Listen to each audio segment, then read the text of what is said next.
Hello and welcome to The Beautiful Game. My name is Mike Mesikeno. Hafiz Ogubanjo is here with me. Yep. Finally, it's all over for the group phase, maybe the first phase. Let's call it first phase because there's a playoff. The first phase of the Africa Qualification Region Zone for the 2026 World Cup. Let's just go through everything. Let's start from Group A. And of course, Egypt, of course, top Group A, qualified automatically for the World Cup. Considered just 2 goals, won 8 matches, drew 2. The North Africans are killing it. Absolutely, they handled business, just like we say on the streets. And then, out of 10 games, they won 8 and drew 2, scoring 20 and just conceding 2. I mean, shout out to the likes of Mo Salah, getting 9 in the process. Burkina Faso, much respect to them, 21 points, but yes, they couldn't even make the playoff. But then we'll talk about that soon. All right, okay, and then let's head up to Group B. Of course, Group B, we have the first West African, Senegal. Of course, they also lost nothing, won 7, drew 3, qualified with 24 points. DR Congo gave a good fight. For me, DR Congo are my guys for this one, for this particular group. They gave it a good fight. Absolutely, but then, Senegal, and you can remember that game against the DR Congo where it took Senegal, they had to come back from 2 goals down to win 3-2. Ismail Assar scoring 2 in that process. But then, like you said,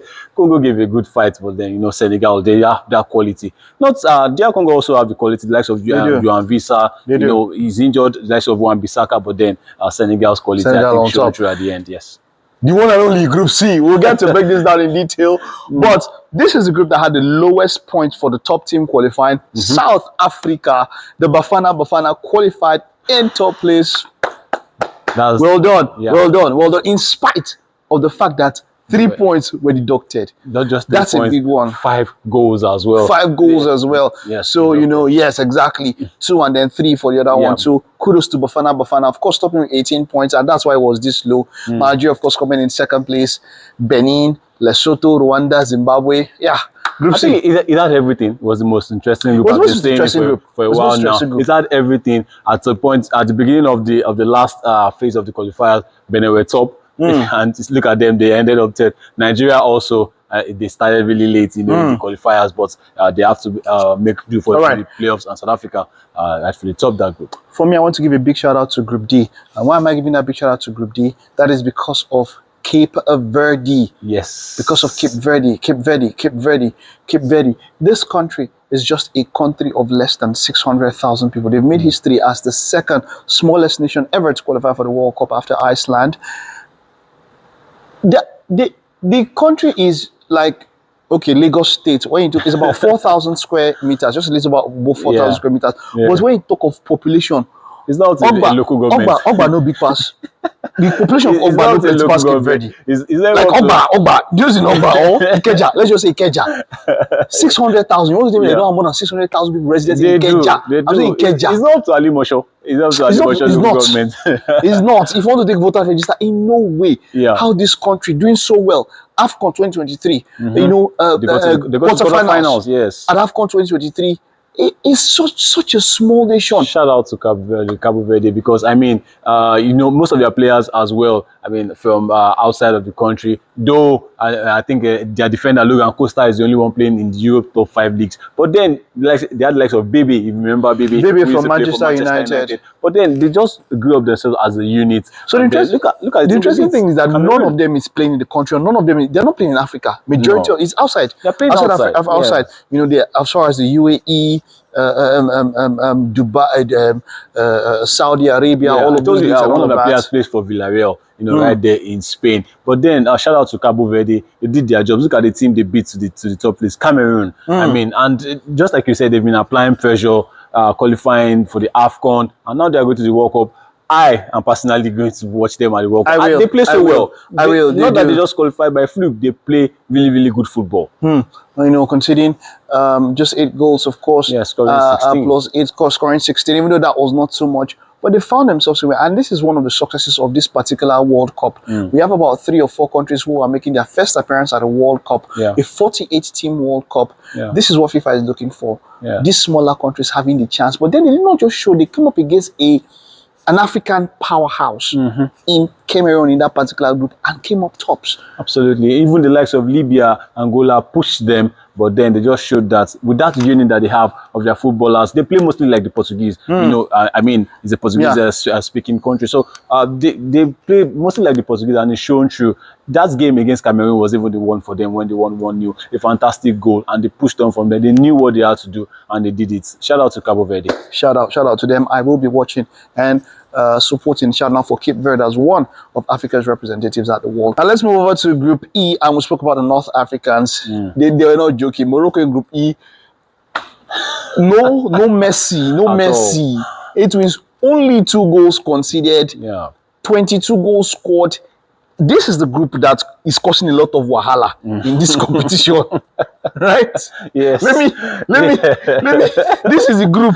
Wow. This group that is the major cause of concern. This Group E is the problem. Absolutely. With African qualification. It shaped a lot of teams' destinies. As they shaped a lot of destinies. But Morocco did quite well. We'll get to that. Morocco did quite well. Of course, stopping 24 points. Niger, Tanzania, Zambia, Congo. Yes, just like you said, because of Eritrea not participating in the World Cup qualifiers, this group had only 8 games to be played at the end, you know, both home and away, unlike the others that had 10. And Morocco did their job. 8 games played, 8 wins, no draws, no losses. The only ones with the 100% qualification. Shout out to Morocco. All right, wonderful. Then let's move over from there now, and let's head over to Group F, where we had probably the best team of the tournament, because Ivory Coast did not concede a single goal in 10 matches. Ivory Coast did not concede a single goal in 10 matches, and that is something we should talk about. They didn't concede a single goal, scoring 25. Wow. Let me put that in out where so that you can see it well. They did not concede a single goal, they didn't lose any match, and 25 goals. That shows their prolificity, and I mean, they showed that even until the final day, and Gabon also gave a good fight. I mean, big shout out to Gabon, by the way. Big shout out to Gabon. I hope the Gabonese are watching. Pierre-Emerick Aubameyang still has it in him. How do you score 4 goals and then still pick a red card? Because as good as Ivory Coast were, Gabon pushed them to the limit. It was just one point. As excellent as they were, Gabon pushed them to this was an excellent group. I mean, the second place was higher than maybe every other group. Absolutely. Absolutely. I mean, they were higher. We are still coming back down to the second place rankings. Okay, we are. I can tell you, Gabon, you know, their points, even after they got 6 points docked off them, they still finished above top of Group C. That's talking about South Africa. I mean, good job by Gabon. All right.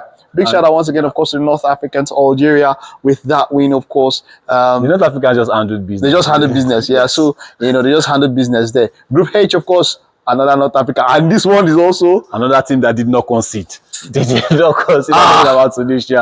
10 games played, 9 wins, 1 draw, and no losses at all. 22 goals scored, just 3 behind Ivory Coast. They could have had the same record. 22 goals scored, none conceded. How with Tunisia, this was almost perfection. Yeah. Of course, they would need to win all 10 for it to be perfection. But you have people that are perfection on the other side.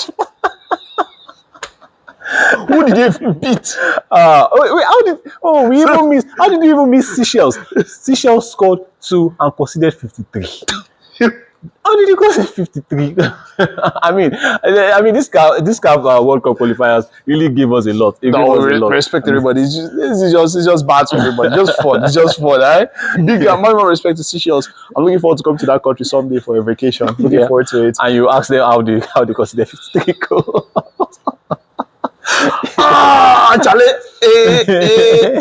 You see, so something about Ghana and Group I is that when I look at the team, I feel like Ghana are the closest to Nigeria when it comes to individual quality. Yeah. When you look at Semenyo, when you look at Kudus, when you look at Partey, I mean, I'm talking about top level. These are top level Premier League players. Yeah. You look at Ayew.